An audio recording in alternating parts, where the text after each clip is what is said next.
Hola a todas y todos, ¿cómo están? Bienvenidos a un nuevo episodio de Hablemos de tu Salud de UC Christus. Soy Natalia Yáñez, periodista, y hoy conversaremos sobre las enfermedades raras, a qué nos referimos, cuáles son su origen y mucho más. Para hablar sobre este tema estamos con la doctora Gloria Durán, miembro de la División de Pediatría, genetista clínico y especialista en desórdenes hereditarios del metabolismo.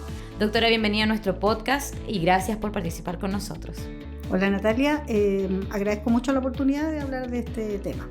Así es un tema que no hemos abordado mucho, doctora, por lo tanto queremos enseñar a las personas que nos están escuchando en este momento sobre esto. Cuéntenos, ¿qué son las enfermedades raras? Hay como primera cosa, el concepto de raro suena un poco discriminativo quizás. Más bien uno se refiere a enfermedades muy poco frecuentes, eso sería mejor quizás como referirse, y se refiere a enfermedades que afectan, que son de curso crónico, progresivo la mayoría de las veces, y que de algún modo, en algún momento de la vida afectan también la vida de las personas en distintos ámbitos. Y la definición más bien está asociada, como anteriormente dije, a la frecuencia, a la prevalencia que estas tienen, y generalmente se habla de aquellas que son menos frecuentes que 1 en cada 2.000 personas. Perfecto. ¿Y podríamos nombrar cuáles son algunas de ellas, doctora, para identificarlo? El número que se estima en cuanto a los distintos tipos son del orden de 6.000 a 8.000 de enfermedades distintas. Como para un poco, quizás puede ser más común para las personas recordar, a todos los niños en nuestro país se les hace un examen al momento de nacer, que busca 2 de estas enfermedades que caen en esta categoría, una que se llama fenilketonuria y otra que se llama hipotiroidismo congénito. Esas son relativamente conocidas, así como la fibrosis quística, quizás también puede estar en la mente de las personas. Ahora bien, ¿cuál es el origen de estas enfermedades si pudiésemos nombrar algunas características de ellas? El origen en general, la gran mayoría de ellas, del orden de 2/3 por lo menos, o cerca del 80% son de origen genético o de base genética. Y después hay un grupo menor que no son de base genética, donde se encuentran algunos cuadros que son algunas infecciones raras, algunos procesos de autoinmunidad, etcétera, que ya es un poco más amplio. Las manifestaciones, son muy amplias, dado que, como dije antes, son muy numerosos los distintos defectos, y estos afectan distintos ámbitos de la medicina, en el fondo, y de los órganos de cada paciente. Entonces, es muy difícil decir una característica. Muchos de ellos afectan, sí, el desarrollo, porque afectan principalmente, o se manifiestan más frecuentemente, la edad pediátrica, antes de los 2 años, o incluso antes de nacer podrían haber manifestaciones. Entonces, generalmente hay mucho compromiso del ámbito neurológico, o del desarrollo, más bien dicho. Doctora, y esto también se puede ver en personas adultas, porque generalmente se habla de la etapa como más de las edades más bajas. ¿Los adultos también pueden tener enfermedades raras? Sí, de hecho, como decía, 2/3 más, alrededor de unos 2/3 parten muy precozmente, pero hay un grupo que las manifestaciones se inician en la etapa o en la adolescencia o incluso en la vida adulta. Y ahí en el área en la que yo trabajo, hay defectos que tienen que ver con vías metabólicas que afectan las estructuras óseas, esqueléticas, los tejidos de sostén, etcétera. Hay una enfermedad que no es tan conocida, pero que sí está dentro de las que se tratan en nuestro país, que se llama enfermedad de Fabry, y esa se manifiesta, de hecho, parte de su manifestación alrededor de los 10 años o más, y hay otras que pueden dar manifestaciones más tardías, sobre todo aquellas que no son de base genética, pueden presentarse también en la vida adulta. Perfecto. Y ahora las personas que nos están escuchando en este momento, para los padres específicamente en las enfermedades raras pediátricas, ¿hay algunos síntomas que pudiesen sospechar que un niño o niña tenga una enfermedad rara? Difícil por el número tan amplio de defectos diferentes decir como una manifestación. Sin embargo, niños que puedan tener por ejemplo, una detención en su desarrollo, una pérdida de las habilidades que han adquirido y que tengan este curso progresivo de compromiso, aunque hayan sido normal antes, por ejemplo, es una señal para imaginar que puedan tener algún otro tipo de defecto. Y manifestaciones que no sean fáciles de identificar por un médico general, por ejemplo, que pueda hacer un diagnóstico. Hay que empezar a ampliar el rango, digamos, de especialistas como para intentar ver si es que efectivamente corresponde a alguna de estas, pero es difícil dar una manifestación. Doctora, bueno, usted nos dice que esto puede darse tanto en los menores como también en los adultos. ¿Hay alguna edad desde la que se detecta estas enfermedades? Claro, más frecuentemente se presentan antes de los 2 años y sobre todo aquellas que parten muy precozmente también tienen un más mal pronóstico desde el punto de vista pronóstico vital, pero también pueden ser incluso de manifestación prenatal, o sea, manifestación congénita y ya los niños tener al momento de nacer ya tener manifestación. Eso es como lo más precoz de presentación.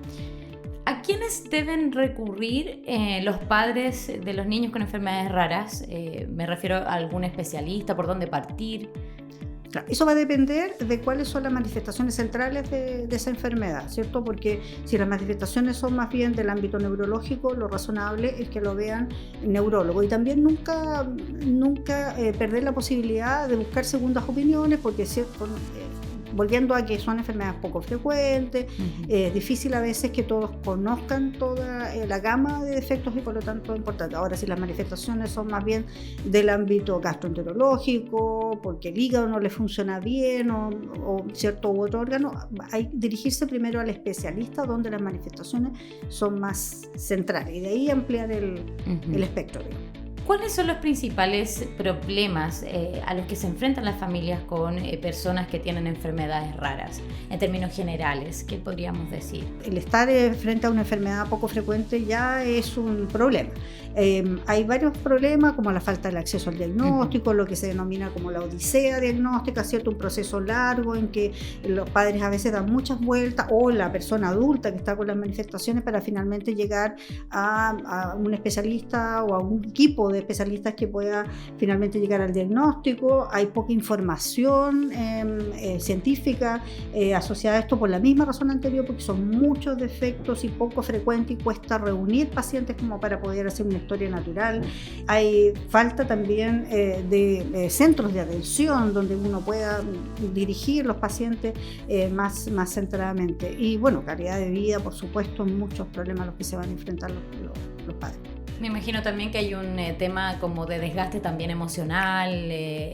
¿Necesitan acompañamiento también los padres en estas etapas? Sí, absolutamente, porque justamente, sobre todo aquellos defectos en el que ven a sus hijos que tienen un cambio, que a lo mejor van deteriorando y perdiendo sus hitos adquiridos, por ejemplo, en el desarrollo, o esta angustia que genera el ver a un hijo o una persona adulta que se va afectando, pero que no tenga una respuesta. Exacto. Eso genera, por supuesto, un compromiso emocional significativo y debiese tener un apoyo también en paralelo de salud mental. ¿Qué consejo le podríamos entregar a los padres que nos están escuchando y que están pasando quizás por este tema, por tener un hijo o un familiar con una enfermedad rara? Bueno, primero no perder, digamos, la energía en seguir buscando y siempre buscar también una segunda opinión, no porque uno descalifique a quien lo está evaluando, sino porque al considerar que estas son enfermedades tan poco frecuentes, con poco conocimiento muchas de ellas, con muy pocos pacientes, muchas veces uno está frente a la persona que no tiene el conocimiento, entonces sí, no hay que perder la oportunidad de ir a una segunda opinión. ¿Y existe alguna ley o algo que apoye a estas personas? ¿Y en qué caso sería? Bueno, hay algunas cosas que digamos que en nuestro país ya contamos, como decía antes, la pesquisa neonatal de un par de estos defectos, que además viene apoyado de un programa nacional que permite el tratamiento y la prevención de las consecuencias que estos defectos tienen, como la fenilketonuria y el hipotiroidismo congénito. También está la ley Ricarte-Soto, que se refiere a tratamientos de altísimo costo, y ahí hay también varios de estos desórdenes que están financiados por este programa para tratar a los pacientes que están afectados. Pero bueno, todavía falta muchísimo como para poder cubrir todos los requerimientos, las necesidades que cada paciente individual tiene. Doctor, ¿y los pacientes que tienen estos tipos de enfermedades tienen tratamiento? ¿Es posible vivir con esta condición? Nuevamente depende de qué defecto se trata. Algunos de ellos tienen algunos tratamientos que pueden modificar el curso natural, Por ejemplo, la fenilketonuria, por ejemplo, algunas enfermedades lisosomales, hay otros que tienen algunos tratamientos que solo generan un cambio, modifican, no eliminan las manifestaciones, y la gran mayoría no tiene tratamientos curativos. Por lo tanto, dependiendo de cada efecto, podría significar el acortamiento de la vida, digamos, en el fondo, de las expectativas de vida, o tener una vida que no se acorta, pero que genera problemas por todo el tiempo que está cursando. Y doctora, para ir terminando nuestra conversación, cuénteme qué es lo que hacen acá en UC Christus en relación a este tipo de enfermedades. Bueno, está el equipo de genética clínica que se ocupa de gran parte de estos defectos, y también, dependiendo de cada uno de ellos, está todo el equipo de inmunología, reumatología, las distintas especialidades de endocrinología, etcétera, que van a ir apoyando a cada uno de este grupo de defectos. Bueno, muchas gracias, doctora, por entregarnos más conocimiento acerca de las enfermedades raras. Yo les agradezco a ustedes la oportunidad de poder hablar unos minutitos de estos temas. Si necesitas apoyo de un equipo multidisciplinario para la consulta de este tipo de enfermedades, ingresa a uccristus.cl y reserva una consulta con nuestros especialistas. Muchas gracias a todos por escuchar el podcast de UC Christus. Nos encontramos en un nuevo episodio. Hasta pronto.